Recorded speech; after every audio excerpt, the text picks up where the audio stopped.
मैनपुरी की सपा सांसद डिंपल यादव आज जनपद के लोकसभा क्षेत्र की ग्राम सज्जा पहुंची, जहां पर वो शोकाकुल परिवार से मिली, शोक संवेदना व्यक्त की। इसके बाद मीडिया से शुरू हुई, जहां उन्होंने प्रदेश में पहले भ्रष्टाचार, कानून व्यवस्था पर जमकर सवाल उठाए। उन्होंने कहा, उत्तर प्रदेश और देश में कानून व्यवस्था को लेकर लगातार उत्तर प्रदेश में अपराध बढ़ रहे हैं। यह बात अपने आप में इसलिए सुनिश्चित होती है, जो सब इंस्पेक्टर के साथ रेप हुआ, वह यह चाहती थी कि उनकी FIR दर्ज हो। अब जो खुद अब सब इंस्पेक्टर महिला है, उसकी FIR लिखने में अगर 5 दिन लगेंगे तो गाँव गाँव क्या हालत होगी।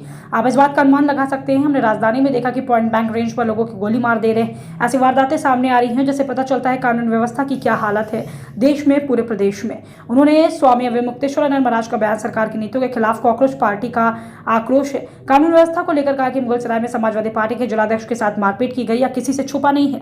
हम सरकार से कह रहे हैं, कार्रवाई की जाए। जो CCTV में जो ये आदमी दिखा है, भारतीय जनता पार्टी का आदमी है। हमारी मांग है जल्द से जल्द उसको अरेस्ट किया जाए। बिजली का फ्यूल था 10% बढ़ा दिया है।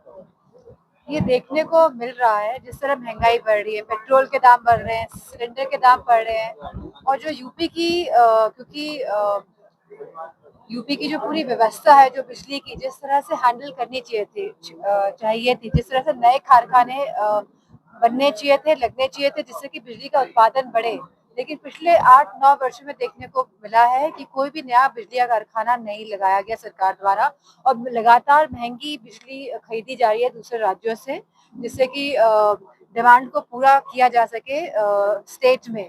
तो ये तो सरकार की नाकामी है कि कहीं ना कहीं इन लोगों ने बिजली के कारखाने नहीं लगाए, उत्पादन नहीं बढ़ाया, और आज पूरा का पूरा जो भार है वो आम जनता के कंधों पे डाल दिया है।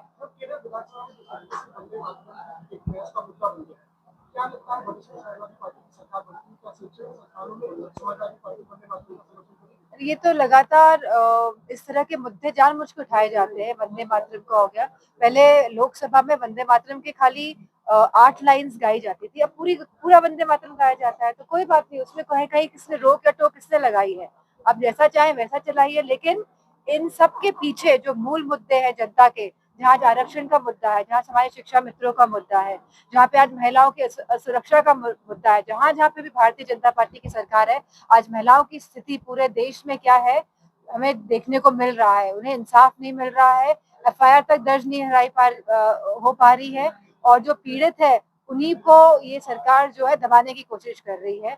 जहाँ पे आज युवाओं का सवाल है, जहाँ नीट के पेपर्स सारे लीक हो रहे हैं, आज CBSE में जहाँ कॉपीज आज भी बच्चों का जो भविष्य है मजदर में लटका हुआ है। कम से कम 22 लाख नीट के बच्चों का और सारे के सारे CBSE के जितने भी छात्र हैं, छात्राएं हैं, आज उनका भविष्य भी कहीं ना कहीं इस सरकार ने लटकाने का काम किया है, और पूरी तरह से सरकार अपने कार्य में विफल रही है। इसीलिए वंदे मातरम जैसे मुद्दे लाती है, घुसपैठ जैसे मुद्दे लाती है।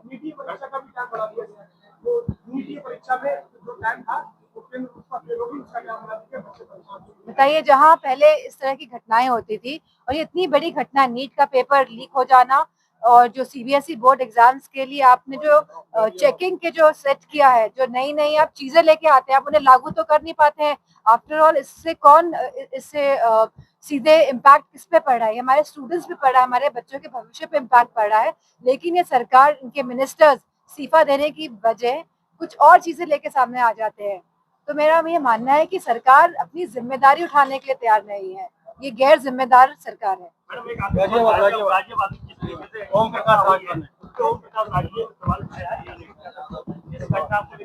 कौन सी घटना?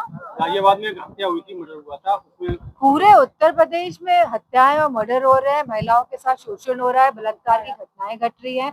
लखनऊ में हमने देखा कि किस तरह सरेआम एक बिजनेसमैन को मार डाला गया।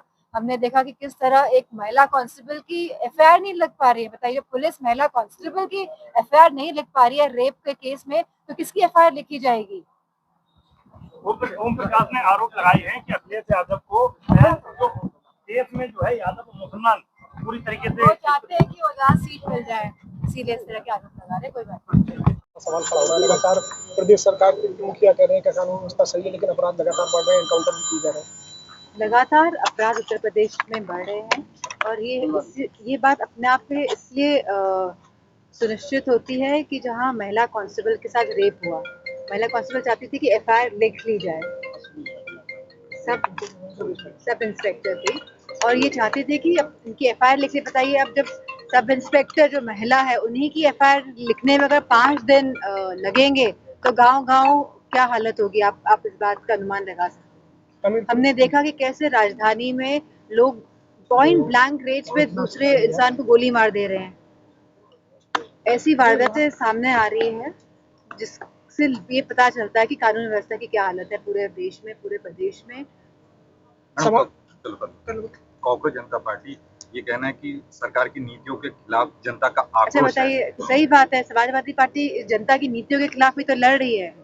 इनकी एक विभाजनकारी नीति है और इसके तहत जिस तरह का भ्रष्टाचार आज पूरे देश में, पूरे प्रदेश में फैल रखा है, जिस तरह से हमारे युवा जन आज जिस तरह से त्रस्त हैं, जहाँ नीट की परीक्षाएं लीक हो जा रही हैं, ये क्यों लीक हो जा रही हैं? सवाल इस बात का है, क्यों नहीं एजुकेशन मिनिस्टर जवाब देते हैं, क्यों नहीं इस्तीफा देते हैं जब आप इतने सारे भविष्य बच्चों का खराब कर रहे हैं और उसकी जिम्मेदारी आप लेने को तैयार नहीं है। हमीरपुर में भी मैम हमीरपुर में देखने को मिला कि पूरा पुल गिर गया। लखनऊ में हमने देखा है कि किस तरह रेलवे स्टेशन का पूरा टिन उड़ गया और ये तो सब नया काम हो रखा है। गंगा जो एक्सप्रेस वे है उसमें देखा हम लोगों ने विजुअल जो आए हैं सोशल मीडिया के माध्यम से, पूरी सड़क उखड़ रही है। तो ये कहाँ भ्रष्टाचार है, कौन भ्रष्टाचारी है? ये भारतीय जनता की पार्टी के लोग ही हैं जो ये इतना भ्रष्टाचार फैला रहे हैं, पूरे प्रदेश में कर रहे हैं और इसी भ्रष्टाचार की वजह से आज युवाओं के हाथ में रोजगार नहीं है। मुगल सराय में एक महिला सपा जिलाध्यक्ष है, उनके साथ बेरहमी से मारपीट की गई, सीसीटीवी भी वायरल हुआ, लेकिन अभी तक कार्रवाई के नाम पे वही हमें सरकार से कह रहे हैं कि इन पे कार्रवाई करी जाए। जो सीसीटीवी में जो ये दिखे हैं, जो ये आदमी दिखा है, ये भी भारतीय जनता पार्टी का आदमी है। तो ये लगातार हमारी डिमांड है, हमारी मांग है कि उसको जल्द से जल्द अरेस्ट किया जाए। मैडम एक आखिरी सवाल, सीबीएसई को लेकर नए कानून चालू हुए ऑनलाइन मार्किंग के लिए, इसमें अभिभावक और स्टूडेंट दोनों ने विरोध किया है। तो ये सरकार देखने को मिला, बच्चों ने सुसाइड कर लिया, सीबीएसई के बच्चों ने जिनकी कम मार्क्स आए हैं, और इस तरह से ये लागू कर देते हैं प्रक्रियाओं को कि ऑनलाइन मार्किंग करेंगे, लेकिन अगर हम देखें तो कोई तैयारी नहीं होती।